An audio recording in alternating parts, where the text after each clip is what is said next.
Huh?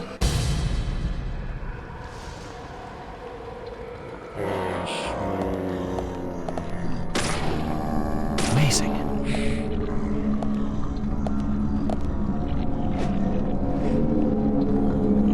Great.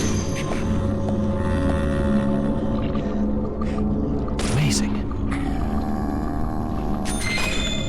Amazing.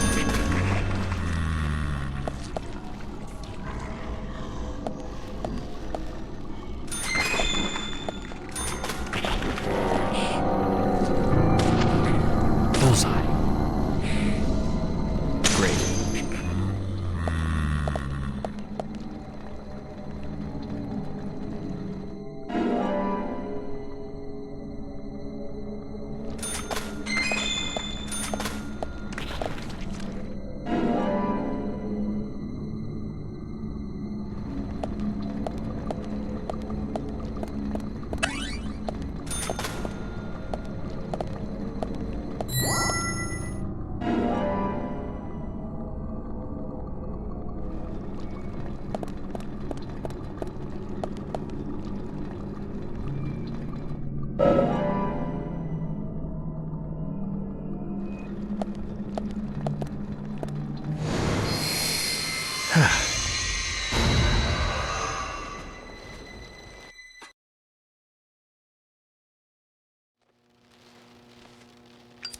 Agent Morgan, if you're so desperate, then why not smoke two at once?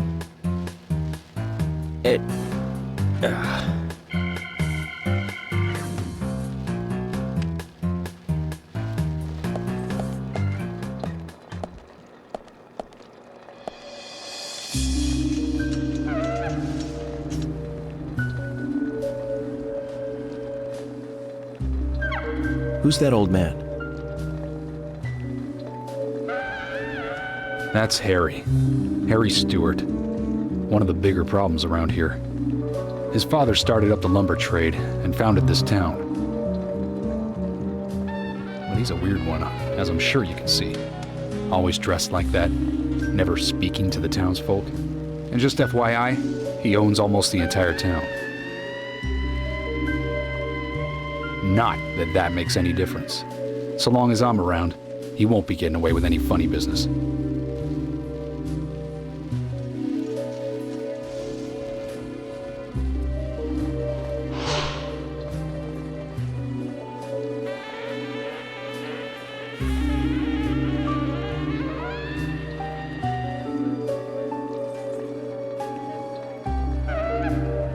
Mr. Francis York Morgan, haste won't lead you to what you seek. Keep your eyes focused on your footing as we speak. So says Mr. Stewart.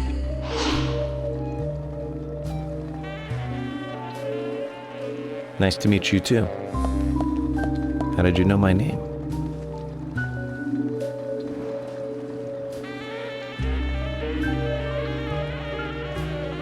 Mr. Francis York Morgan, information desires you, just as you desire information too. So says Mr. Stewart. Harry, stop trying to get in our way. Keep this up, and even you'll have to answer to the law.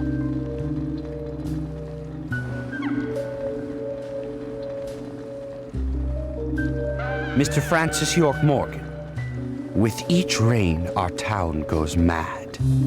To our disdain, unpreventable. So sad. So says Mr. Stewart. Thanks for the warning. Then we shall depart, Mr. Francis York Morgan.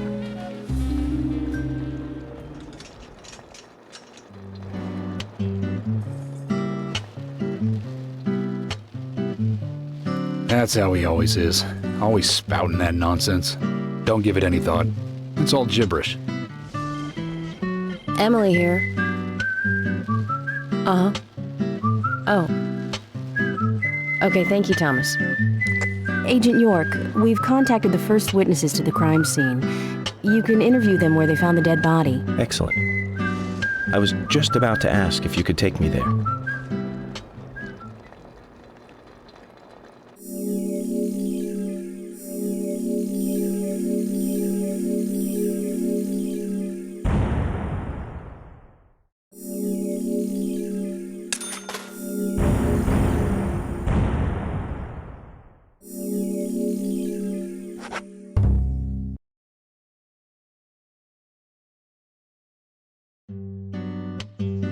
The body was found in the Greenvale Forest Park. That's west from here, and too far to walk. A forest park? It's the pride of the town. It has a beautiful trail leading to a viewing site over Velvet Falls. That does sound fantastic. Show me the sights. That may have to wait. We promised to be there by 1800 to interview the first witnesses to the crime scene.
Zach, we need to get to Greenvale Forest Park. It's apparently quite a distance, so check the map.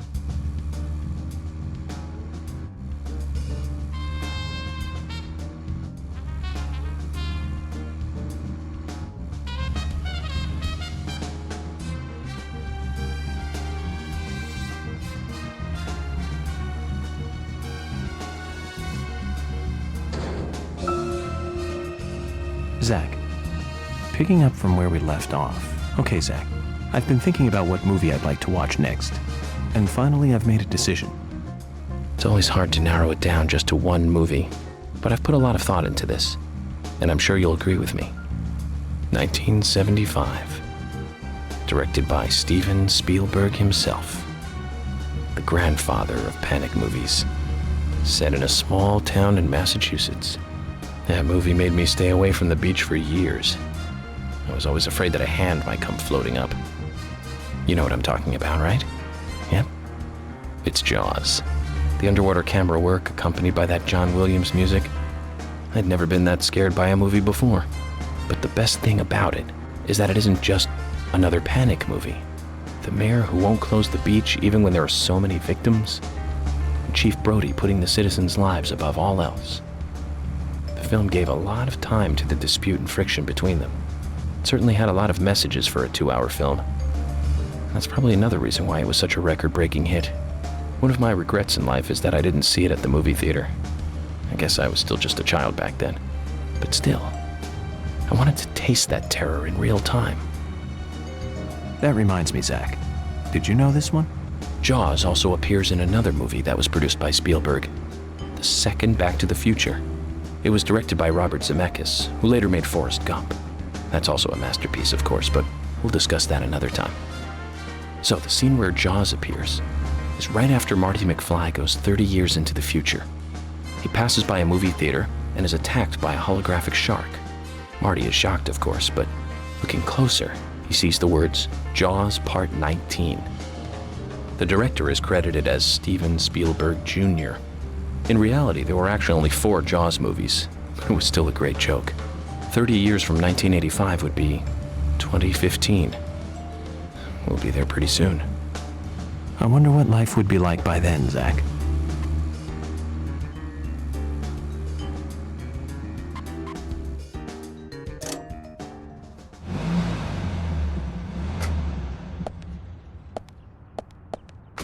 Zach, is there something here that you want to check out? Well, just do as you please. We can head to the forest later.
Zach, we need to get to Greenvale Forest Park. It's apparently quite a distance, so check the map.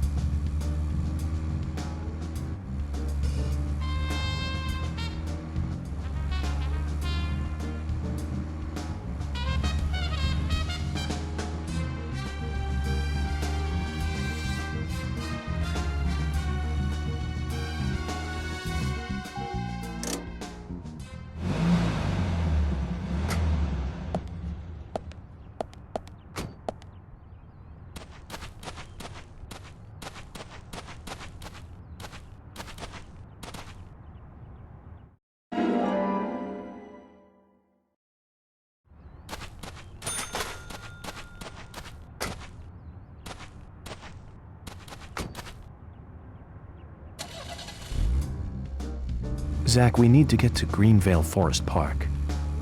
It's apparently quite a distance, so check the map.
Zach, we need to get to Greenvale Forest Park.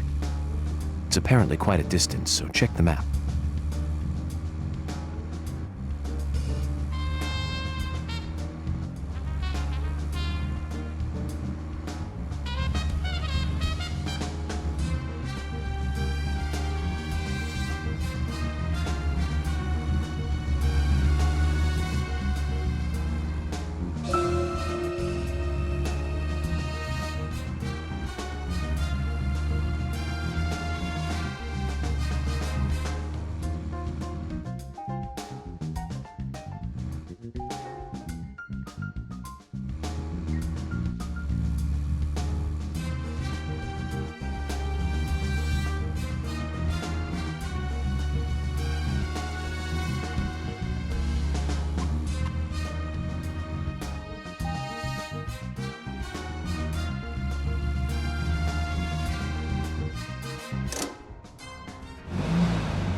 Zach, we need to get to Greenvale Forest Park. It's apparently quite a distance, so check the map.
Zach, is there something here that you want to check out? Well, just do as you please. We can head to the forest.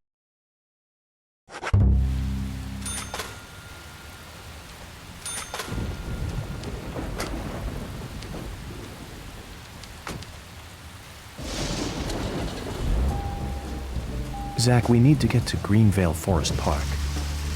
It's apparently quite a distance, so check the map.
What are you playing at? You tell us to come here, and you keep us waiting.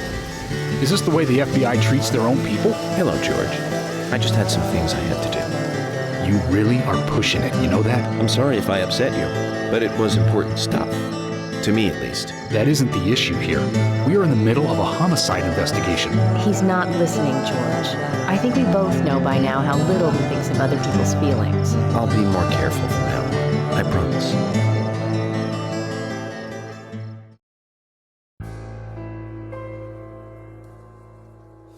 I'm FBI Special Agent Francis York Morgan. Please call me York.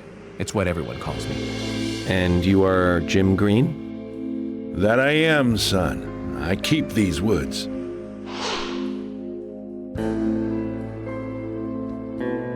Well, you're doing a fine job. Well, I used to be a tree surgeon. And these two discovered the body. Yes, my grandchildren, Isaac and Isaiah.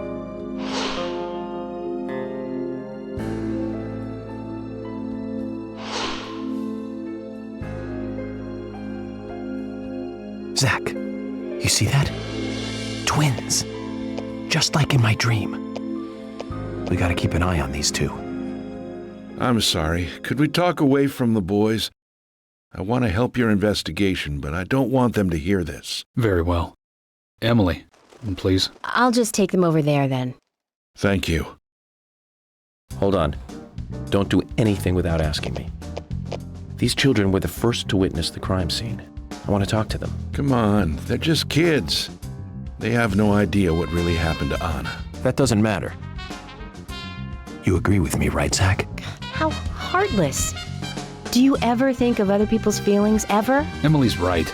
That's stone cold, even for the sake of investigation. Children see things in pure, simple terms. They may have seen something we adults would never spot, and they are here at our request as well. We could at least chat with them and see if they want to make a statement. Are you serious? I never joke about matters like this. Oh my God. Don't worry. They aren't as fragile as you think. Look at them, standing so upright there.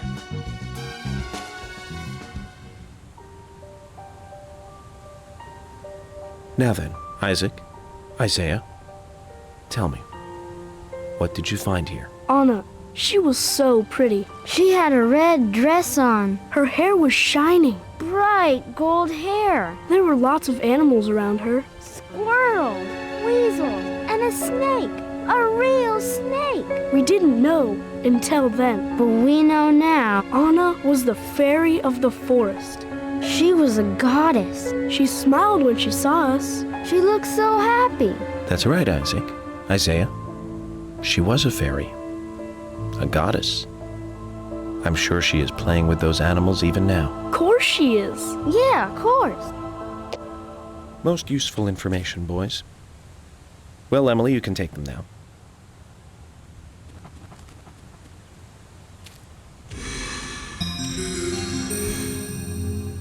Okay, Zach. This is where Anna's body was. And that means our unsub, our unknown subject, was here too. So, what happened here?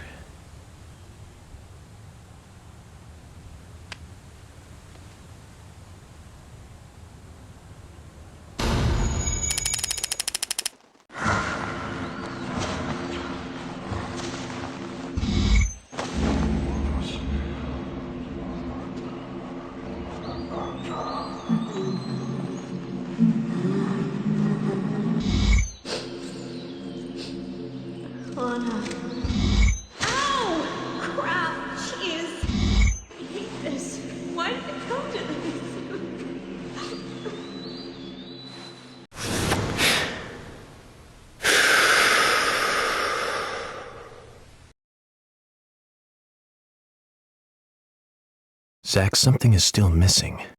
We need more clues.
As you requested, we have permission to stay and look around as needed. But what are you planning on doing? To examine the scene, of course. Basic Crime Investigation 101. We might uncover some further evidence. My men have covered this already. I seriously doubt that there is anything else to find. Well, then you and Emily can wait in the car if that's the case. But I'll take my time here.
Haven't seen one of these in a long time. It's upside down. I guess this is meant to be an anti-peace sentiment then. These holes on the ground were made by high stiletto heels all around here. And this depression here, Agent Morgan, I see what happened here. He hung her from the tree and put on her shoes. He was really enjoying it. A sicko. And he knelt down. And disgusting.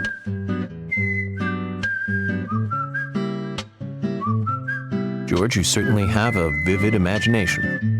An interesting theory, don't you think, Zach?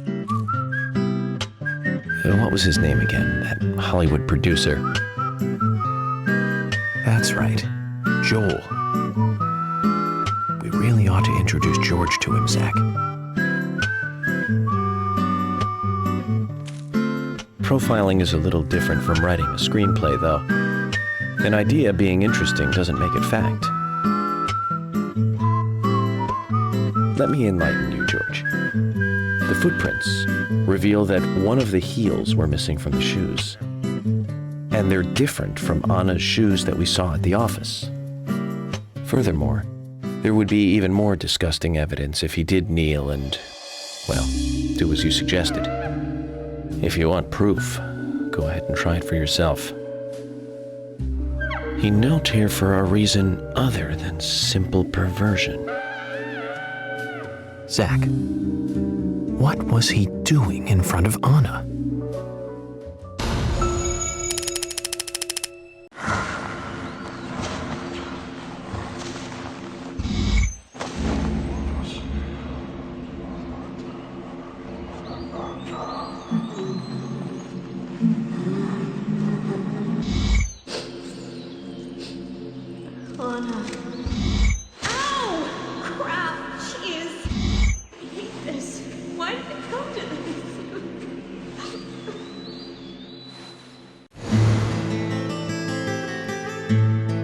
Now I get it. He was kneeling to pray in front of her. Just like the twins said.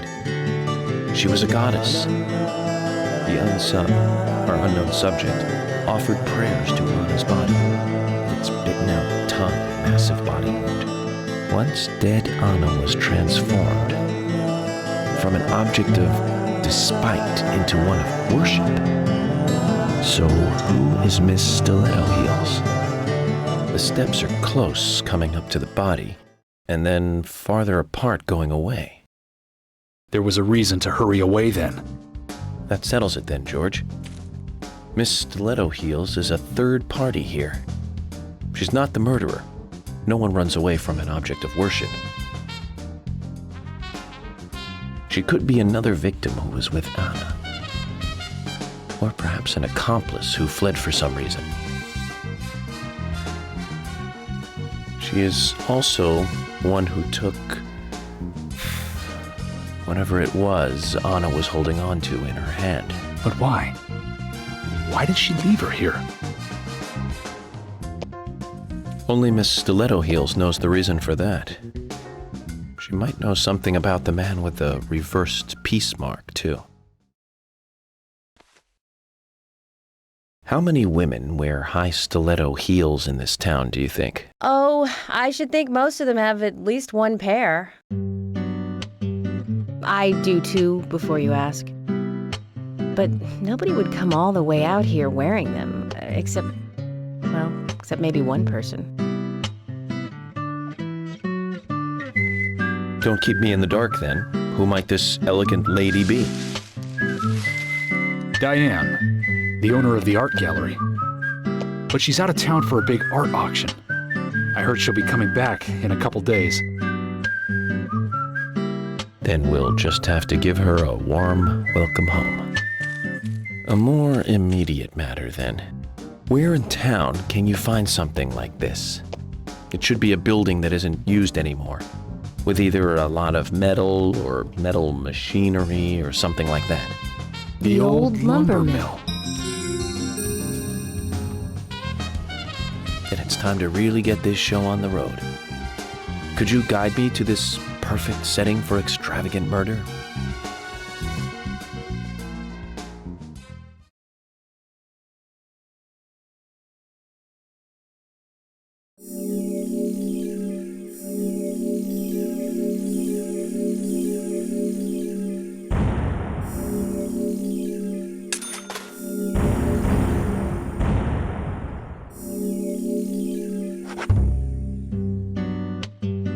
The lumber mill is pretty far from here. If that's where she was killed, why would the killer go to all the trouble of carrying her all the way here? I don't know yet. My profiling instincts tell me one thing is for sure, though. The unsub's personality is totally different before and after the crime. The unsub killed her in a brutal, horrifying way, and then displays powerful adoration after she's dead. Something close to love. That could well be the key to all this. I will say this, though, George. Profiling is a risky business. Of course, if the unsub planted those stiletto footprints himself, well then, everything I've just said falls apart. But there's no evidence that he left those stiletto footprints. I'm sure we have Miss Stiletto Heels to thank for those tracks. All I can do is deduce the unsub's feelings in light of the evidence, and carefully figure the unsub's MO, modus operandi, his way of thinking. It usually unveils something that a normal forensic analysis may overlook. That's my way of profiling. It's not for everyone, but it works for me.